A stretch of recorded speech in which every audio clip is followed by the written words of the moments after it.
Bienvenue sur Rénover sans bricoler et dans la série Leçons de radinerie.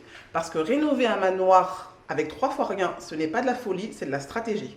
Dans cette série, je vous montre toutes mes astuces pour pouvoir économiser sur tout. L'eau, les matériaux, l'ameublement, l'électricité. Alors oui, parfois ça ressemble un peu à de la radinerie, mais je préfère être radine que ruinée. C'est parti! Bienvenue dans notre magnifique manoir de 1850. Patrimoine historique, charme d'antan et un toit qui fuit. Oui, parce qu'on ne fait rien comme tout le monde. Alors, rénover 450 mètres carrés, ça consomme beaucoup d'eau. Pour le ciment, pour nettoyer les outils, pour tout. Et l'eau, ça coûte cher. Donc on s'est dit avec Jérôme, et si on récupérait l'eau de pluie? Sauf que nous, on n'a pas un joli système tout propre avec des cuves design. Non. On a des bassines partout, des bassines noires, des bassines bleues, des seaux qui traînent. Notre manoir ressemble à un camping sous la pluie. Mais ça marche. Regardez les artisans utilisant notre eau de pluie gratuite. Zéro gaspillage, économie maximale. On est des génies. Ou des radins. Les deux probablement. Le principe est simple. Quand il pleut, notre toit fait office de passoire géante. L'eau coule de partout. Avant, c'était un problème. Maintenant, c'est une ressource. Voilà nos réservoirs haute technologie, des bassines noires stratégiquement placés sous les gouttières qui fuient. C'est d'un chic, non? On devrait postuler pour un prix d'innovation écologique. Écoutez-moi ce bruit, c'est le son de l'argent qu'on économise. Chaque goutte qui tombe, c'est une goutte qu'on ne paye pas. Je devrais être fière et je suis pourtant devenue une collectionneuse compulsive de bassines. Bon, là le petit problème, il pleut des cordes, les bassines débordent et moi je cherche désespérément des sous-vides. C'est ça la vraie vie d'une rénovatrice. Pas de perceuse mais beaucoup de logistique aquatique. Regardez-moi.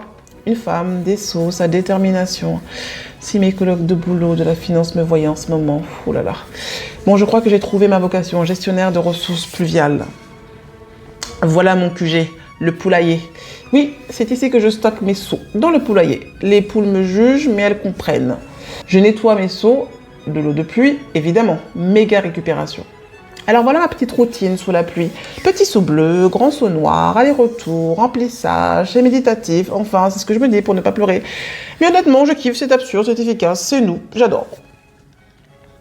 Oui, je suis là sous la pluie avec mes bassines et mon petit seau. Oui, je souris comme une idiote. Pas parce que franchement, c'est eau gratuite, c'est une victoire. Ça transforme un toit qui fuit en solution écologique, économique. Pas mal, non? Les artisans sont contents, on économise des centaines d'euros d'eau et moi je deviens une experte en gestion des bassines. C'est du win-win. Bon, il y a un petit inconvénient. Les feuilles, parce que oui, on est en automne et qu'en automne, les feuilles tombent dans les bassines. Donc franchement, voilà. Donc, qu'est-ce qu'on fait? Soyons pragmatiques. J'enlève les feuilles mortes, je mets le couvert. Je suis devenue une jardinière des espaces d'eau.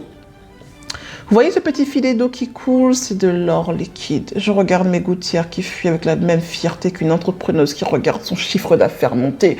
Oui, j'en suis là. Couvercle en place, bassine protégée, eau prête à l'emploi, je vais chercher mon dernier seau. Et voilà, encore quelques feuilles à enlever parce que l'eau gratuite c'est bien, mais l'eau gratuite propre c'est mieux. Alors voilà, ça va rénover sans bricoler, on ne pose pas de carrelage, on gère les bassines sous la pluie, on n'a pas de perceuse, mais on a un système de récupération super artisanal qui fait le job. C'est glamour. Non, c'est efficace, absolument.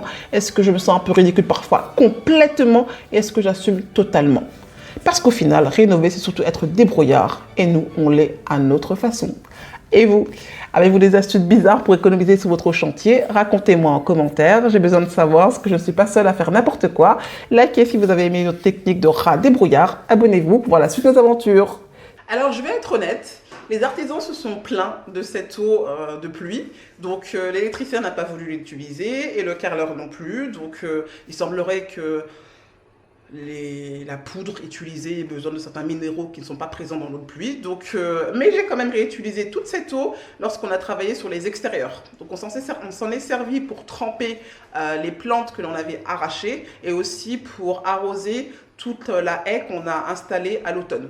Donc ça n'aura pas été perdu, pas vraiment utilisé dans ce que j'aurais voulu, mais c'était pas du tout perdu. Donc c'était une belle économie que je vous recommande quand même.